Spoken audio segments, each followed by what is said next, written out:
Hello friend, তোমরা সবাই কেমন আছো? আশা করি তোমরা সবাই ভালো আছো। আজকে বর্ষার দিনে তালের একটা রেসিপি তোমাদের সঙ্গে শেয়ার করব।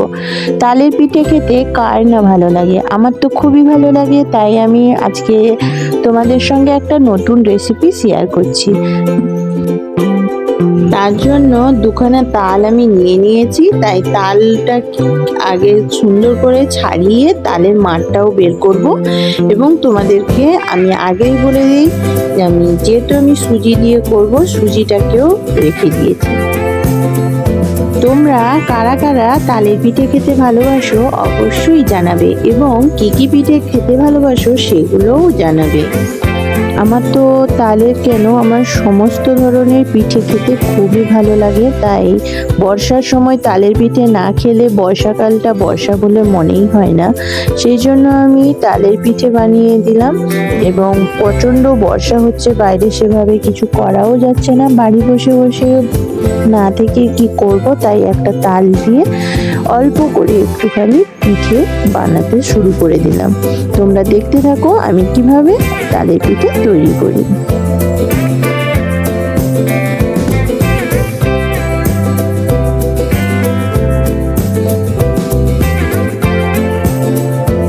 দেখো, তালটা সম্পূর্ণভাবে ছাড়িয়ে নিয়েছি। এবার তালের মাড়গুলো আস্তে আস্তে করে বের করে নেব।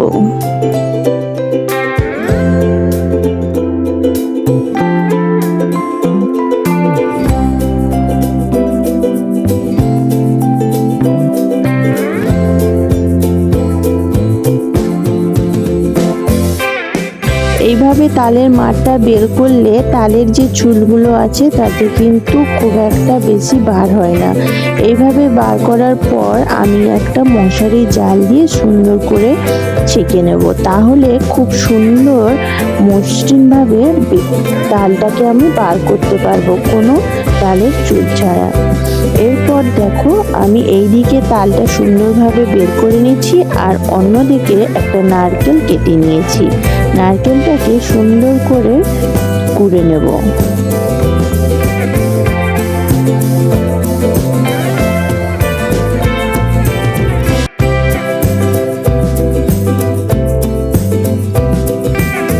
আমার নারকেল কোড়া হয়ে গেছে, এবং আমি পিঠের জন্য কি কি নিয়েছি সেটাও তোমাদের সঙ্গে শেয়ার করে দিচ্ছি। পিঠের জন্য নিয়েছি ময়দা, নিয়েছি সুজি, নিয়েছি নারকেল কুচি, নিয়েছি তালের মাঠটা নিয়েছি, আর চিনি নিয়েছি, আর অল্প পরিমাণে দুধ নিয়েছি।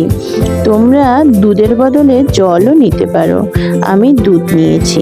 এরপর দেখো, আমি একটা গ্যাসের মধ্যে কড়াই বসিয়ে দিয়েছি, দিয়ে অল্প পরিমাণ তালের মাঠটা দিয়ে দিলাম। তালের মাঠটা দিয়ে ভালো করে কড়াইতে প্রথমে নাড়াচাড়া করে নেব। দেখো, খুব সুন্দর ফুটে গেছে। এরপর এতে আমি অল্প পরিমাণে দিয়ে দেব লবণ।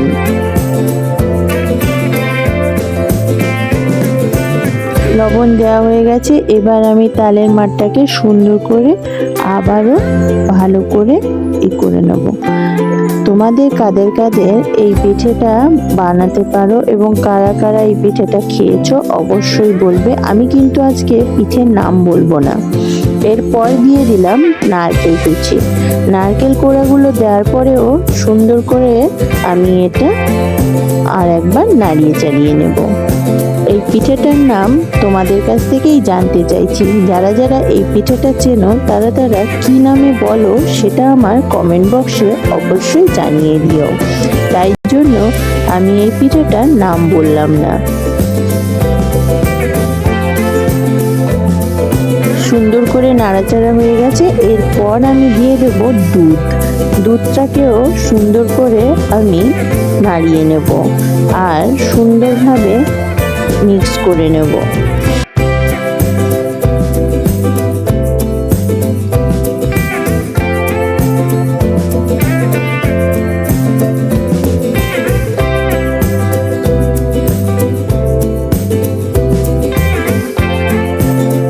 তোমরা এটা গুঁড়ো দুধও দিতে পারো। আমাদের বাড়িতে গরুর দুধ আছে বলে তাই আমরা গরুর দুধ অ্যাড করলাম। তোমাদের যদি না থাকে তাহলে গরুর দুধ না হলে প্যাকেটের দুধও দিতে পারো।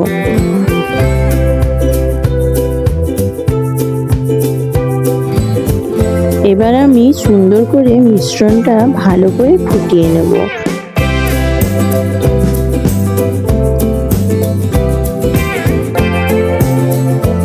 দেখো এটা অনেকটাই সুন্দর হয়েছে এবং খুব সুন্দর গন্ধ বেরোচ্ছে। তালের গন্ধ একটু আলাদা রকমেরই বার হয়, তার স্মেলটাই অন্যরকম হয়ে যায়।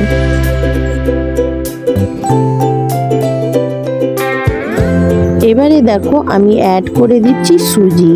সুজিটার জন্যই আমি দুধটা একটু বেশিই দিয়েছিলাম, কারণ সুজিটা দুধটাকে অনেকটা টেনে নেবে। আমি কিন্তু শুকনো সুজিই দিলাম। এবার বাটারটাকে সুন্দর করে আমি ফুটিয়ে নেব।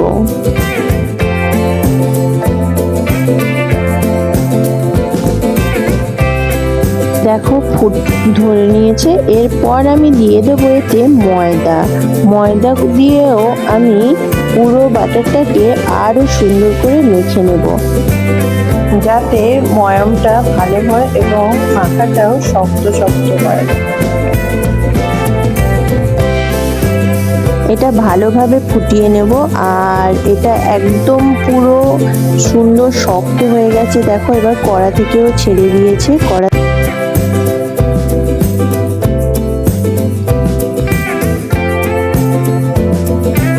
এবার কিন্তু আমি সম্পূর্ণ তুলে নেব, নিয়ে এটাকে ঠান্ডা করতে রেখে দেব।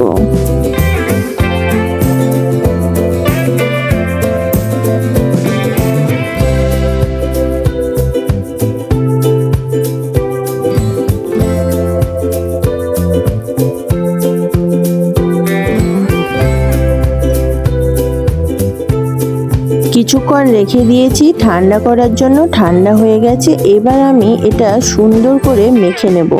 এটা এমনভাবে মাখতে হবে যাতে সুন্দর লেচি কাটা যায়, ওইভাবেই মাখতে হবে।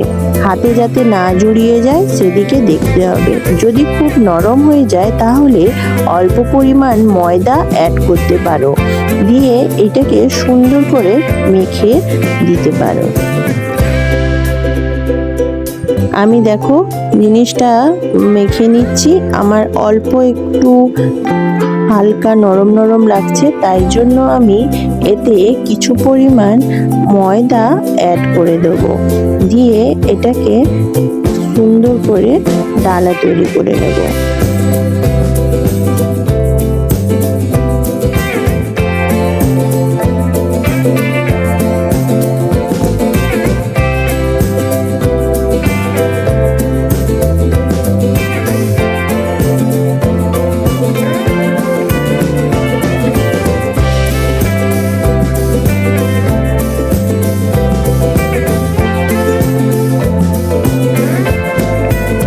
দেখো আমার কমপ্লিট।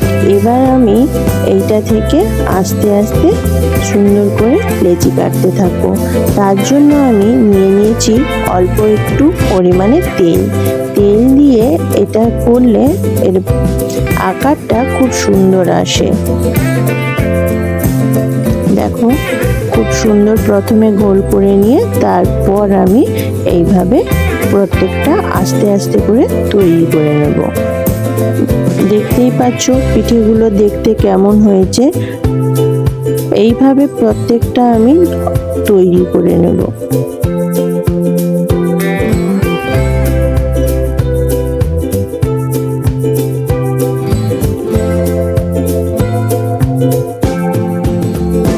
আর উল্টো দিকে কড়াইতে জল দিয়ে এর মধ্যে চিনি দিয়ে চিনির একটা সিরা তৈরি করে নেব।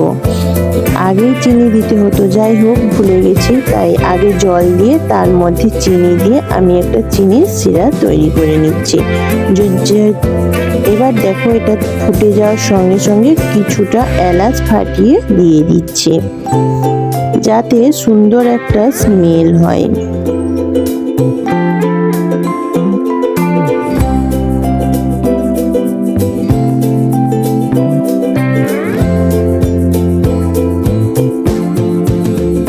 তৈরি করা কমপ্লিট হয়ে গেছে। এবার আমি নিয়ে নিচ্ছি কড়াইতে তেল গরম করে নিলাম। গরম করে এবার আমার পিঠেগুলো আস্তে আস্তে তেলের মধ্যে ছেড়ে দেব।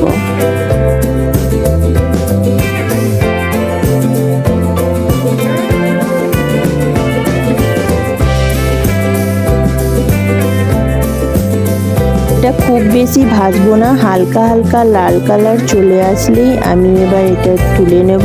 খুব কড়া করে এটা ভাজবো না, এটা হালকা হালকা লাল কালার চলে এলেই আমি এটা তুলে নেব।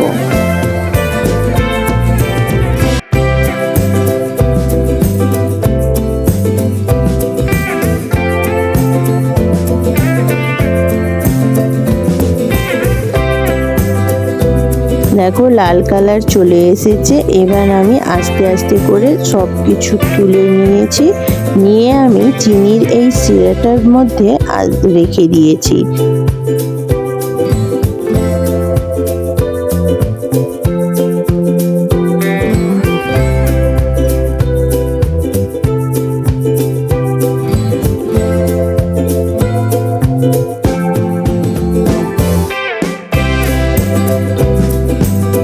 চিনি শিরাতে সম্পূর্ণ দিয়ে আমি কিছুক্ষণ ঢেকে রেখে দেব। আধা ঘন্টা 45 মিনিট ঢেকে রেখে দিলে ওই চিনির শিরার জলটা ওর মধ্যে ঢুকে যাবে এবং আমার পিঠেগুলো খুব সুন্দর নরম তুলতুলে হয়ে যাবে। দেখো এই পিঠেটাকে তোমরা ঠিক কি নাম বলো আমাকে অবশ্যই জানাবে। যদি তোমরা খেয়ে থাকো তাহলে আমার কমেন্ট বক্সে আমাকে অবশ্যই জানাবে।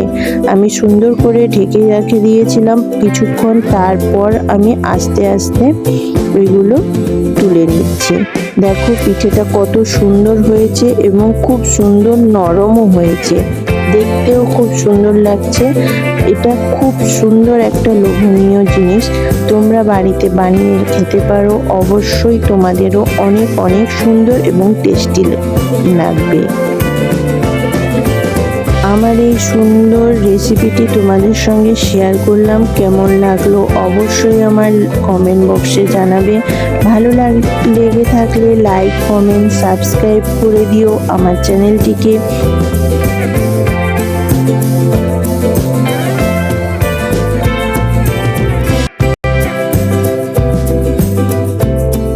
দেখো কত সুন্দর নরম তুলতুলে হয়ে গেছে এবং খুব সুন্দর লেগেছে খেতে। আজকের আমার এই ব্লগটা এই পর্যন্ত। সবাই ভালো থাকবে, সুস্থ থাকবে, সাবধানে থাকবে। দেখা হবে নতুন ব্লগে। টাটা।